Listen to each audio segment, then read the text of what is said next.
Are you challenging me? Do you want to go, bro? I won't lie, I'll lose.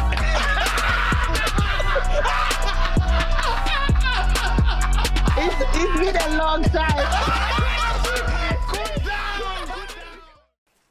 Alright guys, this episode of 90s Baby Show is brought to you by Get Into Teaching, and today we have the opportunity to speak to a trainee teacher.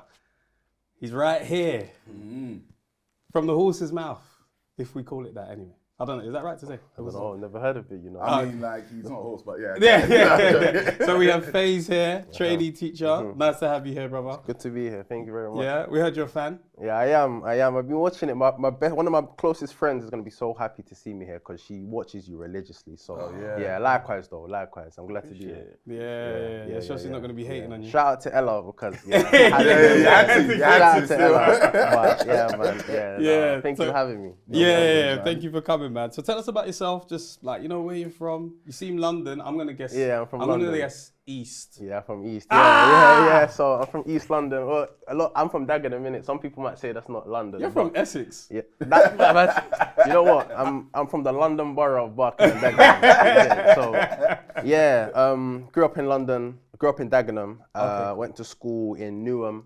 I went to Brampton Manor Academy. Wow, he's one of the smart ones. Thank God. So yeah, went to Brampton Manor. Then did my A levels there. Then went to Cambridge University for my undergrad. Right. Studied there for 4 years. I studied chemical engineering, and after that said, let me dabble and get a teaching qualification. Are you before or after the Stormzy?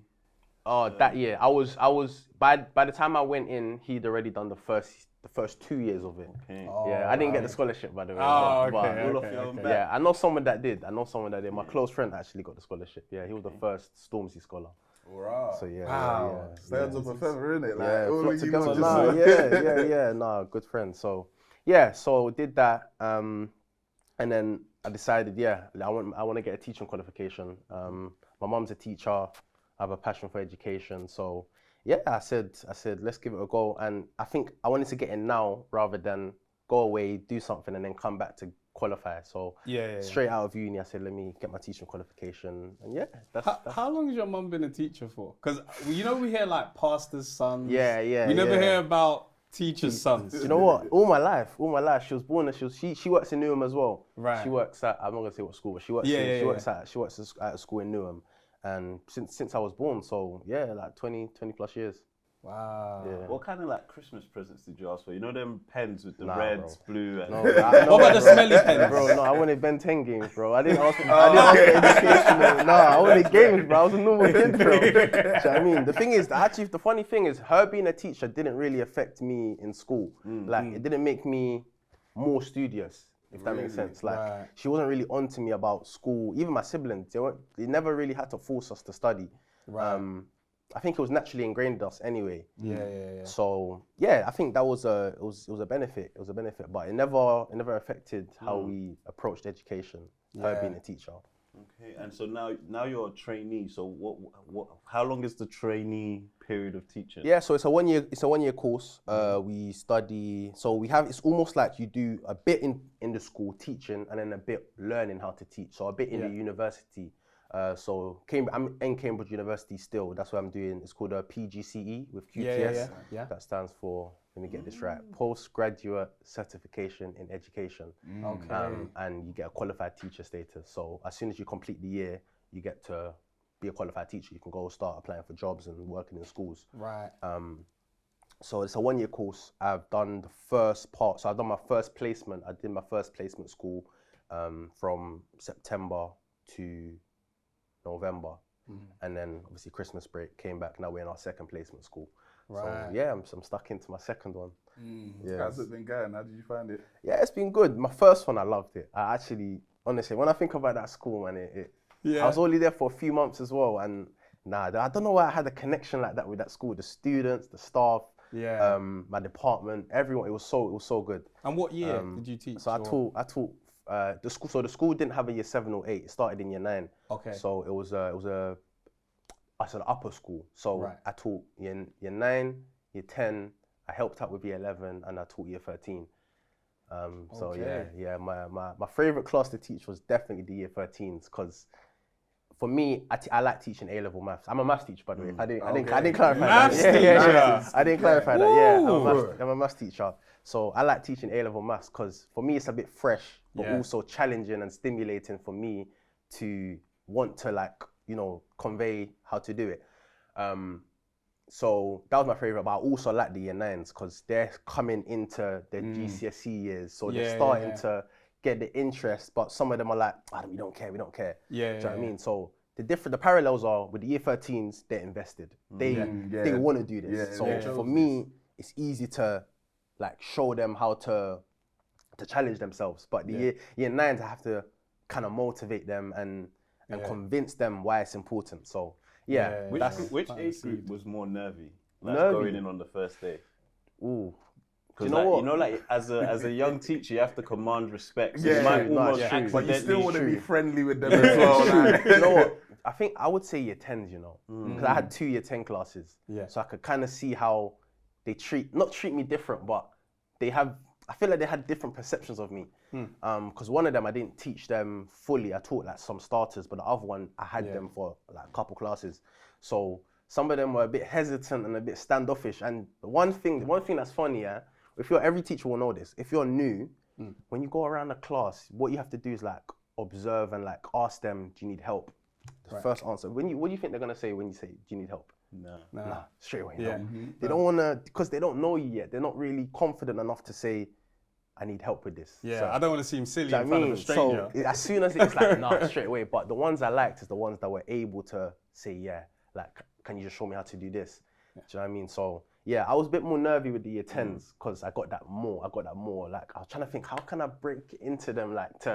How can I get them to like me so that they can start? Do you know what I mean? Because every teacher wants to feel comfortable. Yeah. That's the main thing. You You want might to have to feel. put on an accent. For Nah, what? do you know what? Just to which sound Yoruba, just to sound more mature. My schools were in Hertfordshire and Cambridge, bro. There's no. Oh yeah.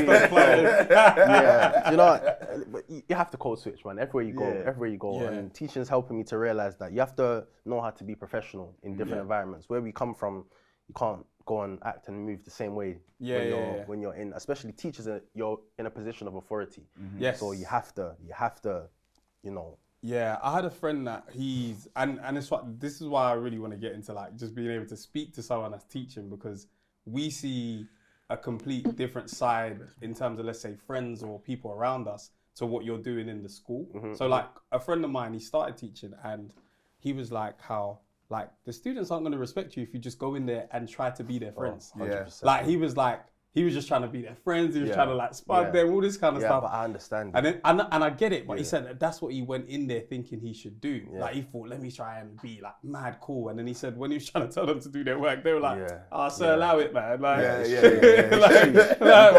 You know what? The main thing, you got to set your boundaries, because I understand it. That's why I say you want to be buddy. You want them to like you. You don't want them to think that you want them to think, look, you're the cool teacher at the end of the day. But that's when they start to take liberties. And because they're he's not going to do nothing. He likes me. He's not going to tell us off. He's not going to. By the end of the day, you're there to uphold the rules that the school set in place. You can't. And then, you know what? You're making it hard for the other teachers. Where if you let them get away with this, and that, then they think they're gonna carry on that mentality throughout the whole school. So it's gonna, and then it might come back. Oh, sir, let us do this. Yeah. Do you know what I mean? So.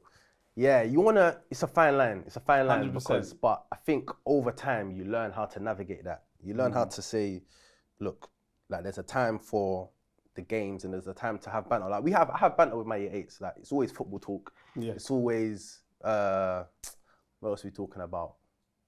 TV shows and all of these kind of things. Because they're normal people. Do you know what I mean? Yeah, we're here to do the work, but they have personalities. So we talk, but it's still you can't take the. Of course. So, I want to get into memories first, because obviously we've all been to school. Now you're in the school from a different perspective. But what's your favorite memories of school with particular teachers? I don't mind starting. I've got 2. Go on, yeah. One of them is detention. And I know it's ridiculous, but it was a funny moment when I realised these teachers are human. Yeah. So one of our teachers, everyone was messing around. You remember Mr. Finn? Yeah. Science class. He didn't have a bar of it. I think we was talking the whole day. And he was like, "No, you guys are in detention." I remember we was in detention, like, "Oh, sir, come on, man, just let us go." And I remember he said, "You think I don't have places to go?" I said, "I've got a gym." Do you remember that? I'm gonna use that line. You know. I'm stealing that one still, but And you're bodybuilding as well. I'm stealing He was that like, one "I've got a still. gym," and I was thinking, "So let us go then and go to the gym." But it was a funny memory when I realised they're actually human. Like they've got lives outside. I used to think teachers go home and just tick books, and then they go to bed bed light side light on, and you know what I mean. And I think another one was probably when my dad was just like, he came for parents' evening. And this was like year 9 going into year 10. You have to pick your subjects. And he broke my dreams of being a football player. Even though I don't even play football like that. I wasn't serious. But it was the reason why I said favourite is because it was very honest. And I could see where the teachers have a real hand in your future. Like they're with you all the time. Like they have an opportunity to really guide you. And she supported what my dad was saying, but she backed me up as well. But she was like, "Look, he's really strong here. He should also look here." Basically, they're saying I'm dead at football. But it's probably, as an adult, I look back and I say, that was defining moments. Like those are good people. Not only my dad, but that teacher. I won't say her name. I know we're not going to say names. But like that was a really, really good moment. So funny moments and just like really defining moments. Those are one of them. Mine isn't really funny. It's more defining. Like I remember a primary school teacher told me, sorry means you won't do it again. So to this day, I don't really like say sorry because I'll probably do it again. I'm more say I apologize. Different. Now I know not to accept when he says, I'm sorry. I apologize means he's going to do it again. Well, all intention of doing it again. If we're sticking on defining moments, I think this might be surprising. I got so low in one of my maths tests, like I think I remember getting 19 out of 80. And for me, and I'm a maths teacher now, so like before I was always good at maths, but I never used to care. Growing up from secondary, I never used to care. I never used to think it was that important. And I don't tell my students this now because they're gonna try to say the same thing. But from then, I knew my GCSEs was the next year, and it was time to lock in. Yep. You know when you feel like you're at rock bottom, and the only way has to be up. Do you know what I mean? I can't go further down. Do you know what I mean? So for me, if we were talking defining moments, is when I knew I had to lock in. For me, that was pivotal because it made me do really well at my GCSEs, which meant I got into a good school to do my A-levels. And that pushed me to do good at my A-levels and go to a good uni. So I really think if it wasn't for that, I would have just carried on. Honestly. So defining moments, it'd probably be that. Key though. Very key. I don't trust Amex sometimes. You know the number's too high. I'm looking at this is £20. How do we get to 2,000? I have to add it up myself. I don't get that number at the end. Like, how do I owe this much? Nothing was over £100 on me. Bro, I've learned Amex is not free money. It's not. No, it's not. You got defining moment. The only one that comes to mind, it's quite a sad one, but it's a motivational one, is when in year 2, I loved my teacher, but she was moving back to Australia. And because one of my friends, he was a bad kid, innit? So she had to go to his house to go and tell his mum, like, you basically watch this innit? In year 2. Crazy. Yeah.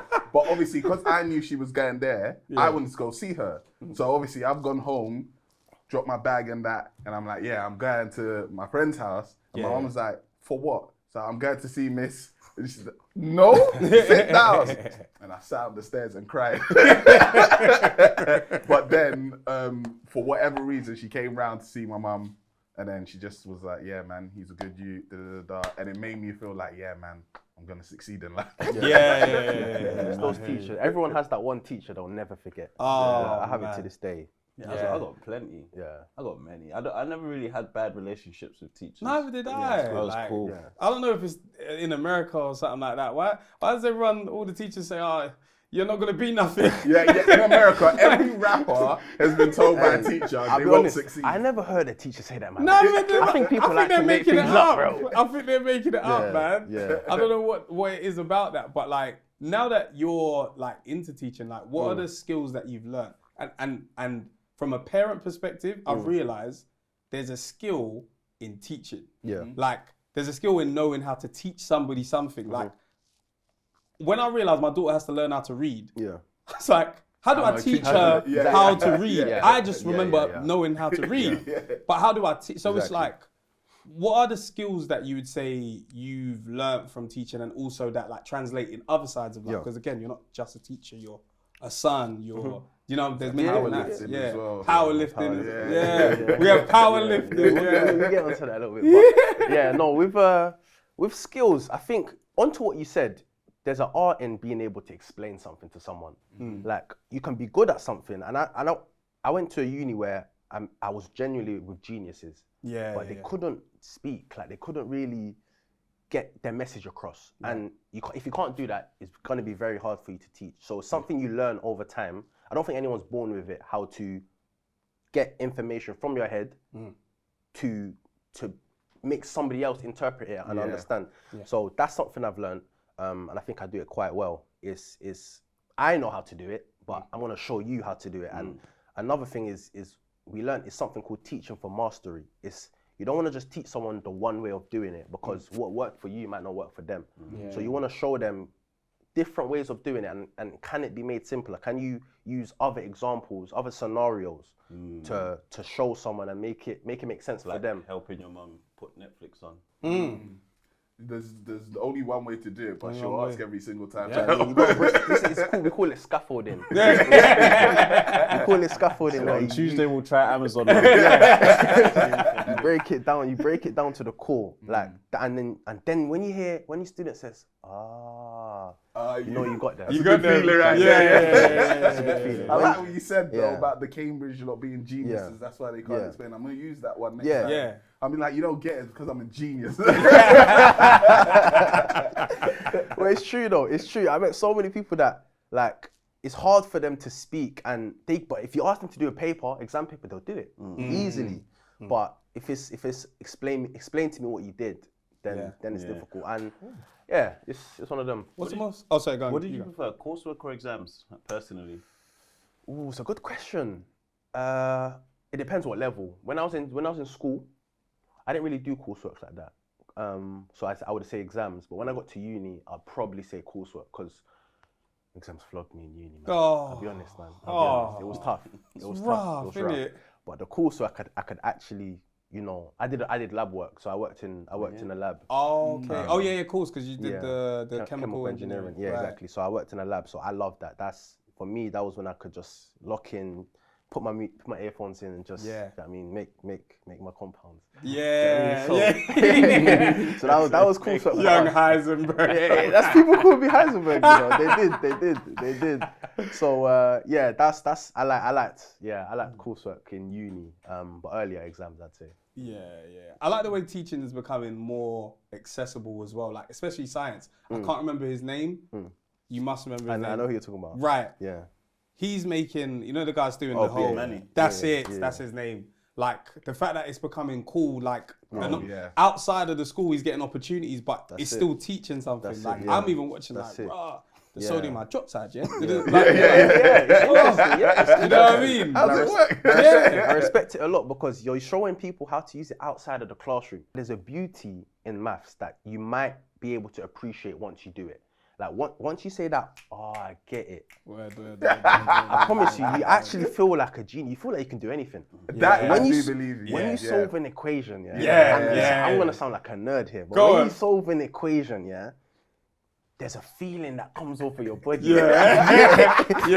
Some people are gonna say never. I've never felt that, but listen, I'm telling you, you haven't solved the equation hard enough. That's what I'll say. it is. I mean, one of my favorite subjects of maths is it Pythagoras? Yeah. Where you're trying to work out the side of the triangle that that's isn't. it. When I realized I could work out a side that they didn't tell me about, Yeah. I could design this But house. then I link stuff like that, Pythagoras. What you're doing with that is you're using information you have to work out things you don't have. Yeah. Do you know what I mean? So that's solving equations, that's anything. And so there's real life applications, but to be honest, I say to people, unless you're gonna be an engineer, doctor, scientist, you probably won't use certain skills, trigonometry, you probably won't.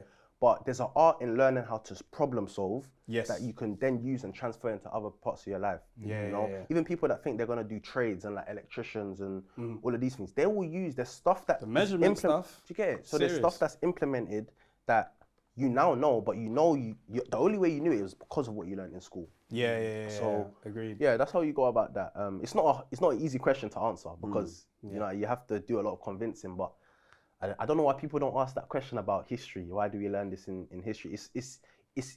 It's what shapes you as a person. Like it's all of your cognition. You know. So school is building that, but Foundation. yeah, exactly. Yeah. Outside of school, like what is it that like? Obviously, because you said you powerlift. Yeah, my powerlifting. Is that what you do to relax after class? Or Do you know what? I started powerlifting last year, just a bit before last year actually, and it was just the reason I started is I wanted to represent Cambridge University in something. Okay. So one of my friends was on the team and he was leaving, so I said, "There's a space. Like I'm quite strong. Like humbly. Before that, when I was going gym, I knew I could do things other people couldn't really do. Yeah. So I said, let me. All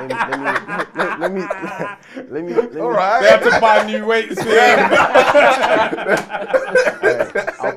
I will say, yeah, I've been to a gym and they've run out of weight. It's true, man. It's true. So you know what? Yeah. So literally, yeah, I started powerlifting, and I took it seriously. Like, you know, when you lock into something, like I'm a person that once I start something, I want to do it to the best. So luckily, I was able to, over the course of last year, I was able to represent Team GB in University World Championships. Nice. So yeah, we flew out to Estonia, and Which medal did you get? I got a gold medal in the deadlift, silver medal in the squat, and silver medal overall. Oh wow! Oh wow! Yeah. Have you ever passed out because you lifted too much? You haven't. Nah, You I haven't. ain't But I've seen. lifted. I ain't lifted it up. You ain't lifted it up. Or but have you seen the stars? I've seen people. Yeah. You seen the stars? Yeah. I've okay, got cool. bloodshot. Yeah. Don't tell my mom. Don't tell my mom because she told me to quit. But do you know what? Like it's one of those. I love it. I love the feeling of improving and knowing I'm getting stronger. I can What's your see. PP? So my squat is 260 kg. What? Wow. Yeah. Including the bar, not including the bar. Including the bar, bro. You got to include the bar. Come on. Yeah, you have to include the master. You can't just take 20 kg. Yeah, include that, man. Put that in. So then my bench is 150 kg, which is it's And what? alright, How many it's alright. reps? Just one. So Okay. powerlifting is one. It's the most. Oh you do yeah. for Of one course, rep. course. And my deadlift is 317.5 kg. Right. So yeah, Damn, Jim, after this, let me get some PVs hamstring will snap. What? Yeah. My whole body will snap. 700 pounds. You'd have to pick up the pieces. So you put the belt on and Yeah, the belt. You have chalk to on put the the belt for that much. Yeah. So actually, I had a competition yesterday. Yeah? Yeah, in Oxford University. We do a varsity every year. So Oxford versus Cambridge. Oh, nice. See who wins. Who won? We won, man. Yeah. Literally just come from that yesterday, so Nice. I'm a bit sore. Nah, that's all good. That's all Yeah, good. yeah. What about creativity in a role though? Like you know, there's a difference in teachers that are just okay. You guys do this, and you know, I believe, let's say within podcasting, no two podcasts are the same. Even if we have the same guest, you could come tomorrow, we'll have a different conversation. But it's because there's that level of creativity. I think to be a good teacher, you have to. You must be creative. So like, how does your role allow you to be creative, or what are the things that you've been mad creative with in teaching that has allowed you to like, you know? Yeah, get I think something it comes back to what we said about being able to convey information, because you can have a class where one person understands it but another person doesn't. So your aim as a teacher is to merge that, to find a way to make sure the whole class is on the same page or as close as possible. So it's using different examples. It's using, can we make it interactive? Can we use some sort of technology or something? Like there's a lot of interactive whiteboards and softwares nowadays that we use. So all of these is, and there's no like blueprint on how to do that. It's kind of, you know your class and you know, okay, this is going to be accessible for A, B, and C, but for the others, like it might not be. So it's up to you to think of a way to make sure everybody understands. So you could do that through group activities. You might know that my school now has 100-minute lessons. So for a lot, 100-minute lesson. yeah, That 100 sounds minutes. crazy. Yeah, 100 minutes. Go on, someone do the math. So It's 1 hour, 1 hour 40. Yeah. I was just saying. Yeah, But you That froze wasn't a hard. bit. That wasn't hard maths. No, but he froze a little bit, so I was thinking, you looked You don't have around. the confidence. You know when there's a teacher in the room, you don't want to get Nah, in I trouble. get it right. Hey, on that point, I like when people attempt. I don't really care if you get it right or wrong. Like, this is to my students anyway. Yeah. Like, if you say nothing, I don't even know where you're at. So if you try, but people are scared of looking dumb, which I understand. I understand. Yeah. I love a good Yeah. I attempt. put my hand up. But do you have a fear of like a student being outsmarting you? Do you know what? Yes. I'll be honest, because okay, cool. Someone got you once. Someone hasn't got me, but they tried to get me. And it was close. Yeah, and Everyone you know was sweating. Yeah. he's about to trump sir. They tried to get me at year 10. They tried to get me, but it was cool. I stood my ground, and I said, we'll circle back to that one. Because if this happens in front of everyone right now, he's got your job. He's taking the class. I'm training as well. As a hitman, do you want to take this class? Come to the front. So, yeah, they tried to, but you gotta. Nah, that's a serious fear still. If I was a teacher, I'd be scared of that still. Every day is a problem. Let's get into like a little bit of personal life. How does like your career in teaching affect dating? Or does it? I don't think it does, to be honest, because it's like any job. Like you go to a new place, you meet new people, new staff, you get on with them or you don't get on with them. So I wouldn't say it's affected. But I'm not saying dating in the workplace only. Like just as in like how does it affect your like life outside the work? Like how do you like juggle like you're in training, you're doing Okay. You never have powerlifting, to take it. You never have to take We're work. not saying they're looking at the head teacher, mate. wait, yo, HR. but nah, I don't think it has. I think the schedule teaching gives is nice. Must be very good. Actually. Yeah, it's Is nice. the stuff from lit? Tell us what's going on. No, that was like you know what? like, You know what? It's a good question. So I had two schools. My school before, yes, completely. Yeah. As soon as you come into school in the morning, everyone's there. Everyone's catching up over coffee. What kind of amenities have they biscuits. got in there? Do you know what? It's I want to know. Nothing special. We always wanted to I peek always in wanted there. to peek That in the was a staff place, room. man. They got your kettle. You gotta have a kettle. You thought I was gonna say something crazy? Nah, it's normal. It's like an office. Workroom. They just got couches. It's calm. It's just a calm. But in terms of the actual community, my last school, everyone came in the morning. They're chatting before lessons. So it's just like it's your time to just debrief and just take a second. Where do you see your teaching career taking you within like teaching? Like, do you want to be a head of faculty? Beyond that, I look at myself like Faculty. Yeah, good one. I'm looking beyond that. I wanna be a head teacher. I wanna own my own school. Okay. Wow. I'm really big in education. Like, big on. I love education. Yeah. I see myself as an entrepreneur, so I look at it like that. I wanna do it the most effective way possible. I want to take my experiences from being a classroom teacher and see how I can almost build it in a way I would want education to be provided in a school. What's your aspirations outside of teaching then? Do you have like any other goals? Yeah, so I do social media. So I create content. I've been documenting my university journey since I was in second year. Sick. So I want to keep pushing that and work with more corporations and brands, and just keep like spreading a positive message. I want to be someone that people can look at and be inspired by. I hope. Yeah. Because I feel like I've got the side where I know how it is to come from an area where there's not that much opportunities. Yeah. And a lot of the people I've known have gone down certain paths that, you know, we wouldn't want for them. Yeah. Yeah, at the end of the day. So I want to look at like there's a chance that you can do something positive and be inspiring to people, be a role model. No, it's good to hear that you've got other things outside of teaching as well, because I think a lot of people think if you're a teacher, that's it. Oh no, Yeah. definitely. It's. I know there's some teachers that are, and there's nothing wrong with that. Some people just want to do their job. They don't really want much more responsibility. But I'm someone that I feel like there's so much more to the world that you know what you do as your job, and this goes for any job really. It doesn't define you. You're not your job. Yeah. You know, so I'm a teacher, but I feel like I'm an educator, and that goes beyond just the classroom.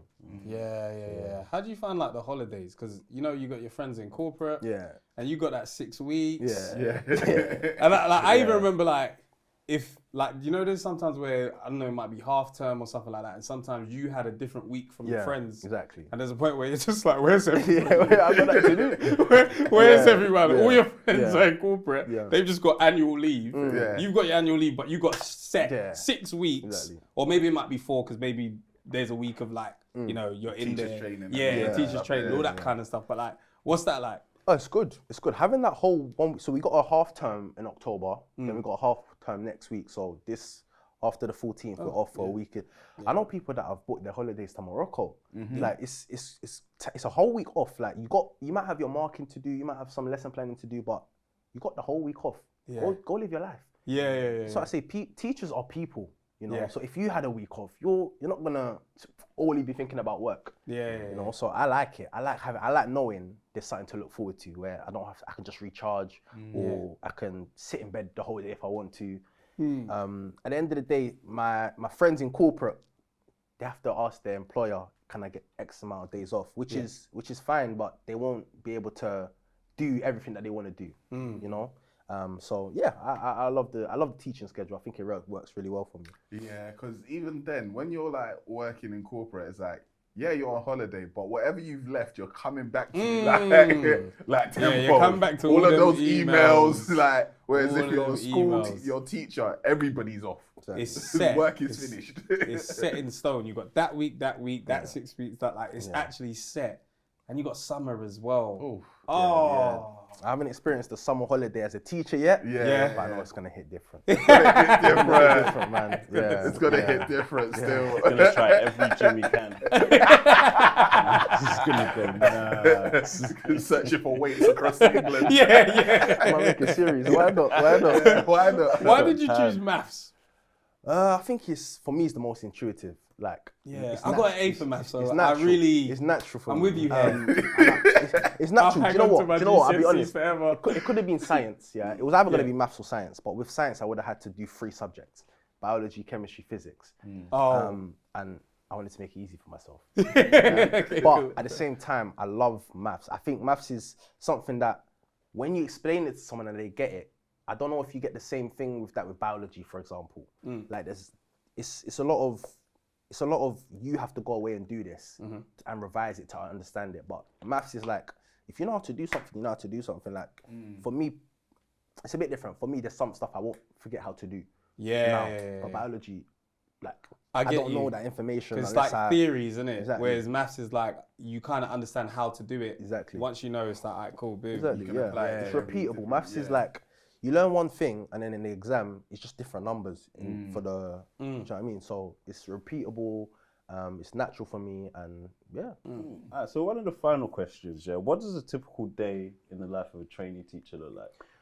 Yeah, so getting to school around 8 o'clock, I always start my day with hot chocolate. Grow up, man. Get some coffee. And some in you, man. marshmallows. Let me proof it. It's 20 grams of protein hot chocolate. Okay. Powerlifting juice. So Do you have a straw? So start my day with that. Then first period is, so we have, because it's 100 minutes, it's a little bit different. So we have first period it finishes at 10:20. Then go to form, have a form. Sometimes we do like PSHE. We learn about current affairs. PSHE is where it's almost, you learn about things that are happening. It's things that students need to know about. So you might talk about, relationships, alcohol, sex, drugs, all of that kind of. Cool. It's just informative stuff that you don't learn in the curriculum. Right. So then you might go to then we have a break time, 20 minutes, second period. By lunch, it's 12:30. Go to lunch, 1 hour, third period. Finish the school day by 3:15. It's time to go home, enjoy the rest of your day. So for me, after work, I try to plan it beforehand, so it's not like I'm freestyling. I know what days I have to go to the gym.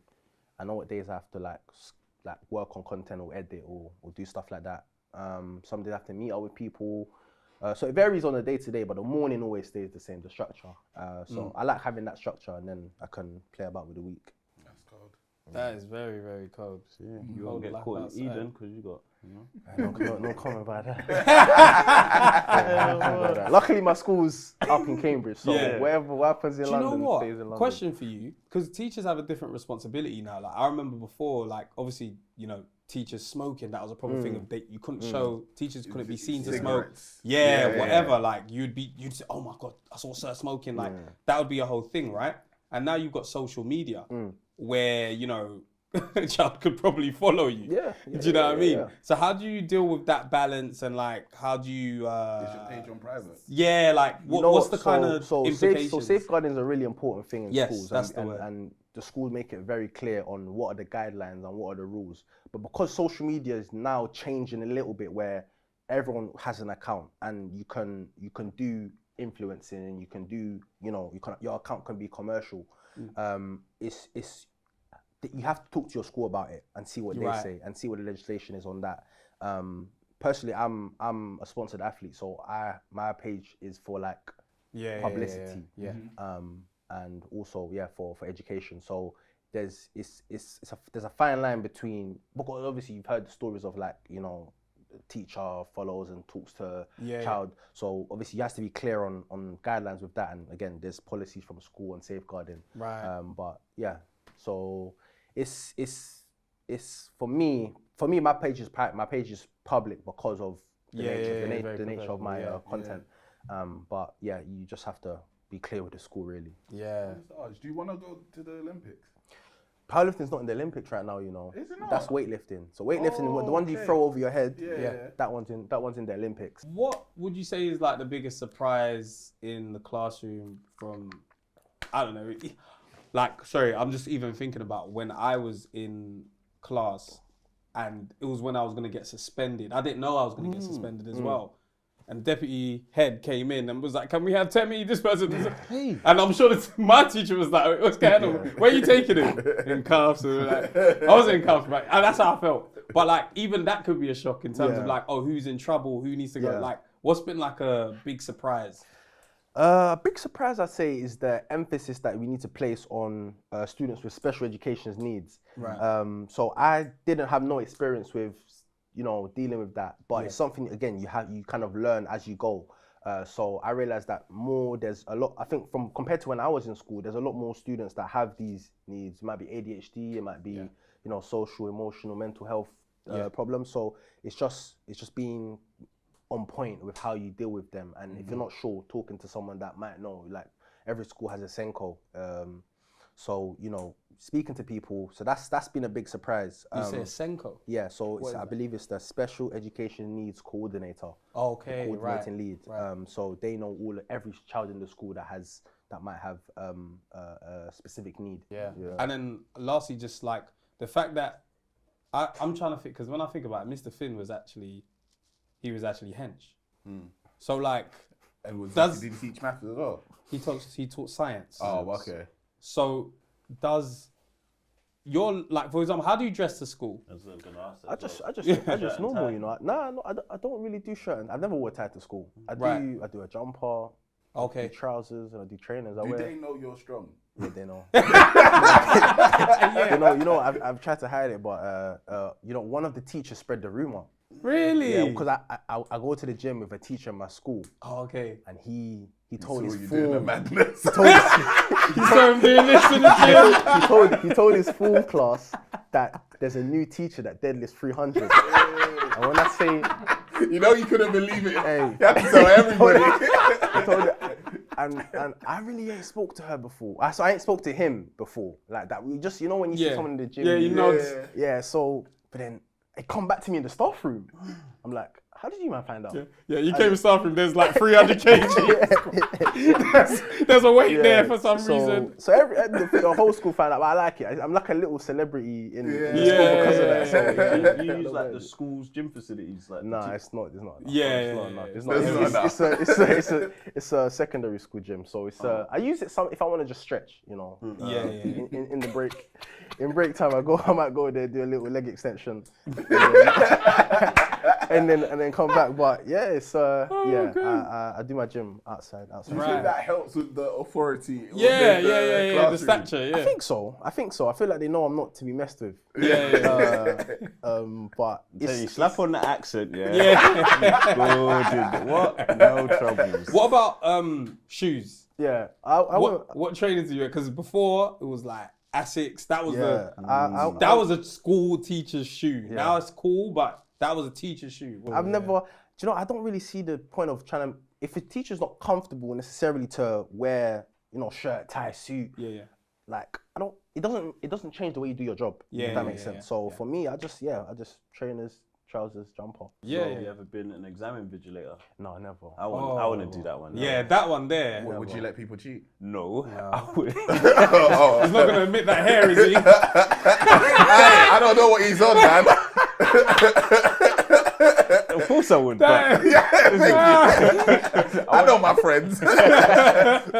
I want them to ask me for help, and it's like, hey, I can't, man. All I can do is read the question back to you. I've done that one. You can only read the question back, sir. Yeah. Oh, you try to read it in a way where they can get it. Yeah. He's got 5 apples. He took 4. Yeah. I don't care. Why is Sam here with apples? But who is Sam though? Who's Sam though? Nah, he's not gonna get this one right. You're asking the wrong question. He's worried about Sam. Right. Well, thank you, Faze, for joining us today and sharing your experiences, Thank you your so much, career, your powerlifting journey. Like I said, you're definitely Your inspiration to even people that are looking to get into teaching. Yeah, You man. could be just the normal guy. You don't have to be like, oh, teacher, the way we used to see teacher. For sure. Like coming from where like you grew up, like what is it like knowing that you're showing children that are in those similar environments that they can do more than just, what the traditional road is. Like you can go into teaching and you could be inspiring to other people. Yeah, it's great. And I think teaching is something that everyone has within them. Like you can explain something to someone, but to do it on a bigger scale is great. So I really like that people can see that, oh, there's someone that looks like me that's doing this role. Yeah. It's a really big thing, and it's underrated that when people see someone in their position that come from their background, 100%. they see themselves, they can start to see themselves in that. So yeah, I really think people from, no matter what background you're from, and especially if you're from a place where you feel like you never saw teachers that look like you, be that person, be that change, because it's important, and we need teachers, we need people that want to have a passion and have a desire to be educators. Yeah. respect it. And we got a community of members, and a few of them are teachers as yeah, well. yeah. They're like educating themselves to be able to go further, and it's not just like secondary school teachers, it's in like some different areas within teaching. So Before we wrap up, what are 3 skills that you'd say just really quickly that you've learned or acquired since getting into teaching? Communication, leadership, and problem solving. Yeah. Should I expand on them? Go on. Yeah. Well, communication. You're in front of the class. You have to be able to. If you can't communicate, how are they gonna learn? Yeah. It's more than just having a conversation. It's being able to demonstrate stuff. Leadership, quite similar. You need to be that authoritative figure in your classroom. You need to be the person that people look at to know what to do. What do we move on to next? And in and around the school, it's not just the classroom. It's when you're walking through the hallway. You gotta be able to tell them. You have to be the "Stop example. that," Exactly. you know? Yeah. And then what did I say? Problem solving. Yeah. There's problem solving with everything. When there's a kid that doesn't know what to do or doesn't know where to go or tries to challenge you, you have to solve that problem. You have to think on your feet and adapt. have you ever had to deal with bullying? Like, Luckily, no. I think I'll be confident on how I would deal with it. Because that's something that, obviously there's no tolerance with that. And actually, I think when that kind of thing happens, you almost have to use your initiative and your perception on how life is to talk to them. Because if you go out in the real world and you try to pick on someone, like there's real life consequences. So it's not just, you're the cool kids in school and you think you can, so it's almost like really trying to get into them. Luckily I haven't had to yet, but when you kind of pre-plan situations in your head, how you would deal with that. God willing, I don't have to deal with that because, but yeah, luckily I haven't had to. Yeah. You must be an inspiration to them kids as well. Yeah, I hope so. You have I to, do hope man. so. man. Yeah, I do hope so. yeah. With my last school when I left, it nearly broke my heart because I only taught that year 10 class I told you about. I only taught them for 6 lessons, Yeah. and on my last one, they got me a card that everyone signed. Yeah. And it made me realize that I'm actually making an impact. Yeah. And that's why I wanted to get into teaching for. There's students that, you know, they don't like school, but when they see a teacher that is relatable, and you can 100%. have a conversation with, it makes them want to turn up and do their homework and put their hand up in class. Especially maths. If you can make maths something that people want to go to, that's a big thing. Yeah, definitely. So yeah, I think there's something that you get from teaching that you don't really get from other jobs. Yeah. That knowing that you're making an impact and you're changing people's lives, because I think teachers see. I think you might see your teachers more than you see your parents. I think I heard that when I was in school. Yeah. So you have to realize you have such a big influence on their lives that it's something that you should aspire to do well. Nice. Amazing. It's been so great to discuss how a career in teaching doesn't just impact the next generation, it develops and shapes the life of teachers too. In teaching, every lesson shapes your life. Start shaping yours. Search Get Into Teaching.